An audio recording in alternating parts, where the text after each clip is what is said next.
Hello, c'est Mike Impresia, le maître de l'angoisse, et aujourd'hui on se retrouve pour une nouvelle légende urbaine, l'expérience russe sur le sommeil.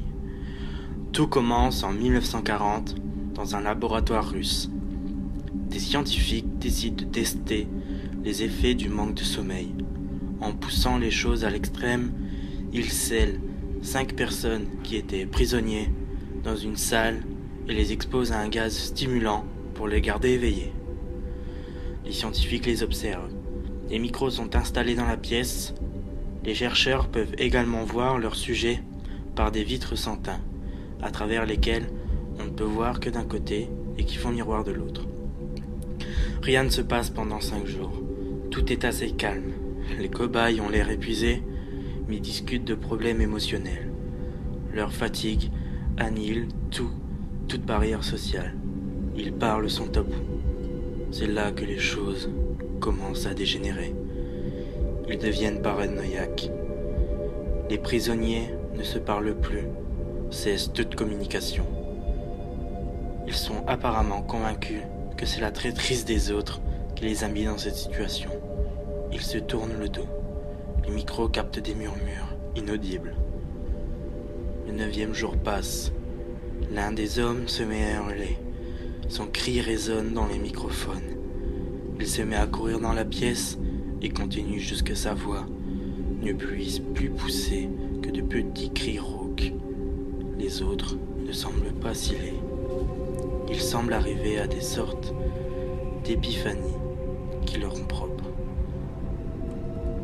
Finalement, ils arrachent les pages d'un livre, défèquent dessus et peignent les vitres d'observation avec. Les scientifiques ne les voient non plus. Les hurlements s'arrêtent enfin.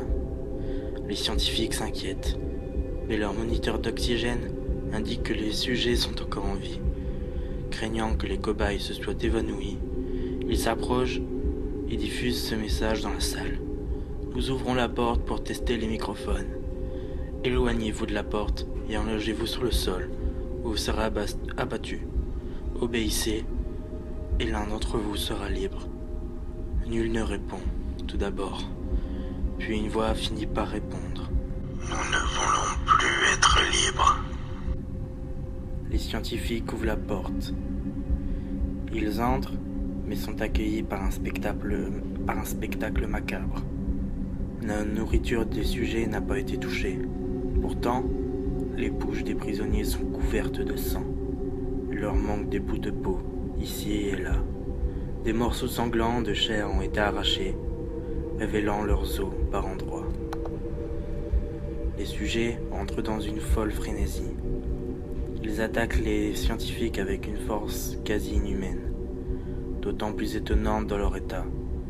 Ils vont jusqu'à arracher les testicules d'un garde qui meurt sous le choc.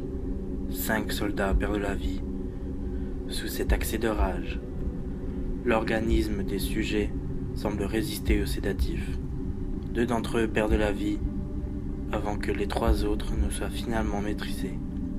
Ils sont emmenés au bloc opératoire. Les 3 survivants supplient les scientifiques de ne pas les endormir. Ils veulent à tout prix rester éveillés. Ils refusent toute anesthésie et acceptent avec joie que les docteurs traitent leurs blessures à vif. Un autre cobaye meurt rapidement. Les scientifiques procèdent à une autopsie et se rendent compte que 9 de ses os sont brisés. Il semble qu'ils soient broyés sous la pression que les muscles exerçaient sur eux. Le 2e exprime son comportement de sa voix endommagée à chaque fois que le scalpel découpe sa chair. Le 3e murmure simplement « Je dois rester éveillé ». Les scientifiques sont très intrigués. Ils veulent en savoir plus et veulent réinsérer les 2 survivants dans la salle. L'un s'endort avant d'avoir pu y retourner. Il entre dans un sommeil agité et meurt d'une crise cardiaque. Le 2e sujet s'enrage et demande à être enfermé de nouveau avec le gaz stimulant. Il se jette sur l'arme de l'un des soldats et tue 2 chercheurs et il est ensuite maîtrisé. Le chef du projet pointe une arme vers le dernier cobaye. Le responsable Des scientifiques, pistolets au poing et furieux de la tournure des événements, ils hurlent au dernier des 5 désespérés. « Qu'êtes-vous ? Je dois savoir. » Le sujet esquisse un horrible sourire, et il répond. « L'avez-vous oublié si facilement ? Nous sommes vous. Nous sommes la folie qui se cache en chacun de vous. Dans votre esprit animal, elle supplie d'être libérée. Nous sommes ce dont vous vous cachez chaque nuit dans vos lits. Nous sommes ce que vous reléguez au silence et à la paralysie lorsque vous dormez et que vous allez rejoindre ce paradis nocturne que nous pouvons fouler. » Le scientifique recule d'un pas, puis vise le cœur du survivant et tire. Dans son dernier souffle, le cobaye murmure. « Si près d'être libre. » Bon voilà les gens, c'est déjà la fin de cette petite légende urbaine qui me plaisait depuis déjà un certain temps.